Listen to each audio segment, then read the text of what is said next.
Makadamaka qalbii jijjiiradha daandii jal'inaa irraa karaa qajeelfadha. Makadamaka qalbii jijjiiradha daandii jal'inaa irraa karaa qajeelfadha.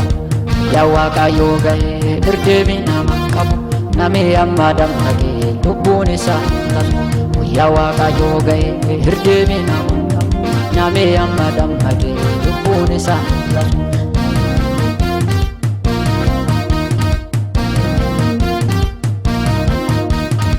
Yaa Waaqayyoo ga'ee ilmi Waaqaa dhufa barcuma ulfinna irra dubbii nama cufa qora. Ilmi Waaqayyoo dhufee qajeeltuu nama mura akkuma namni hojjate firdii namatti mura. Ilmi Waaqayyoo dhufee qajeeltuu nama mura akkuma namni hojjate firdii namatti mura. Makadamaka qalbii jijjiiradha daandii jal'inaa irraa karaa qajeelfadha. Makadamaka qalbii jijjiiradha daandii jal'inaa irraa karaa qajeelfadha. Yaa Waaqayyoo ga'ee dirdeebii nama qabu namni amma dammaqee lubbuun isaa laatu. Yaa Waaqayyoo ga'ee dirdeebii nama qabu namni amma dammaqee lubbuun isaa laatu.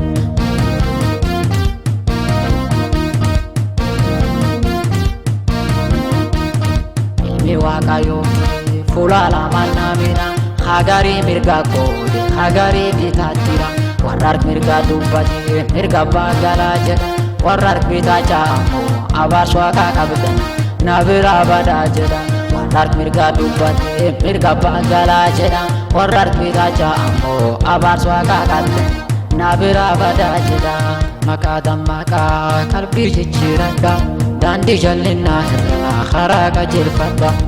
Makadamaka qalbii jijjiiradha daandii jal'inaa irraa karaa qajeelfadha.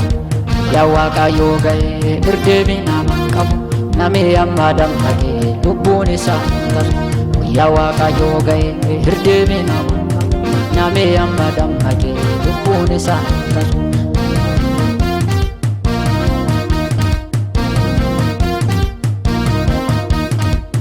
Garsuun lamaan keessaa Waaqayyoo maanuun jedha waan dhufaa jalaa ba'uu fi dafaa dammaqaa jedha. Garsuun lamaan keessaa Waaqayyoo maanuun jedha ilma Waaqaa dur dhaabachuu fi dafaa haadhaadhaa jedha. Makadamaka qalbii jijjiiradha daandii jal'inaa irraa karaa qajeelfadha.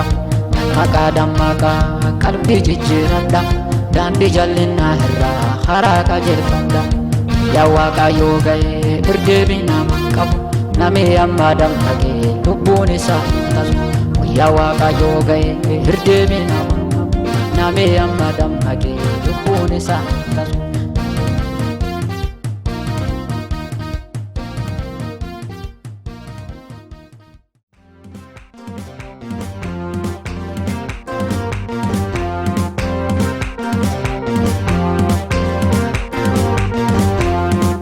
Warri Waaqa abdatanii ibidda yoo darbaatamanii ibiddi warra hin gubu wayaanuu akkaara hin ta'u. Sadeeniin ibidda gatanii yoo laalan nama afur arganii milaalaa warra Waaqayyoo cite Waaqayyoo warra jalaa hin hafu ibiddallee keessatti argame. Milaalaa warra Waaqayyoo cite Waaqayyoo warra jalaa hin hafu ibiddallee keessatti argame.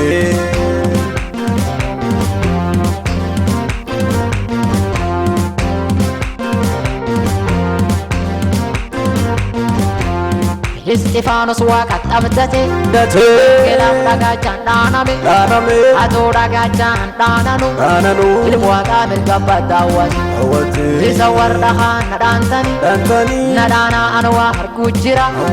Milaalaa ilmi hoola Waaqa mirga daawwachuutu jira.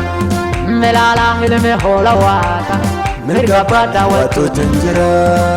Warri Waaqa abdatanii ibidda yoo darbaatamanii ibiddi warra hingubu wayaanoo wakkaara sadeenin ibidda gatanii yoolaalan nama fur arganii melaala war waaqayyoo cite waaqayyoo war jalaa hinafu ibiddallee keessatti argame melaala war waaqayyoo cite waaqayyoo war jalaa hinafu ibiddallee keessatti argame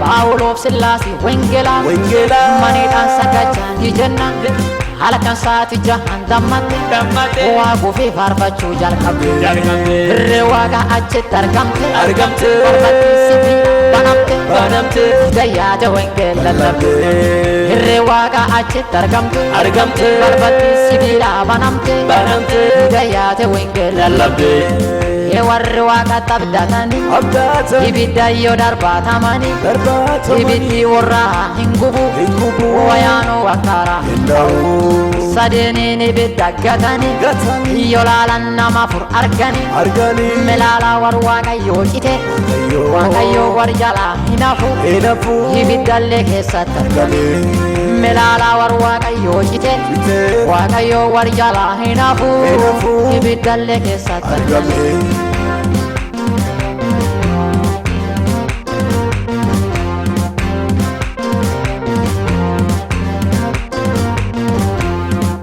askarti warlaalu dhufu balbalti sibiila hafana askartichi guddoo lubbaa'e ufijjeesaa dhawaati mala sheefti isaa harka qabate ufijjeesaa utaale adha Paawuloosi itti lallabe ufin ijjeesini nukana yoo dhugaa waaqaa jiraatanii ofii maniidhaan saaba'anii namallee tujala baasanii yoo dhugaa waaqaa jiraatanii ofii maniidhaan saaba'anii namallee tujala baasanii warri waaqa abdatanii ibidda yoo darbaatamanii ibiddi warra hingubu wayaanoo wakkaara sadeenin ibidda gatanii yoolaalan nama fur arganii melaala war waaqayyoo cite waaqayyoo war jalaa hinafu ibiddallee keessatti argame melaala war waaqayyoo cite waaqayyoo war jalaa hinafu ibiddallee keessatti argame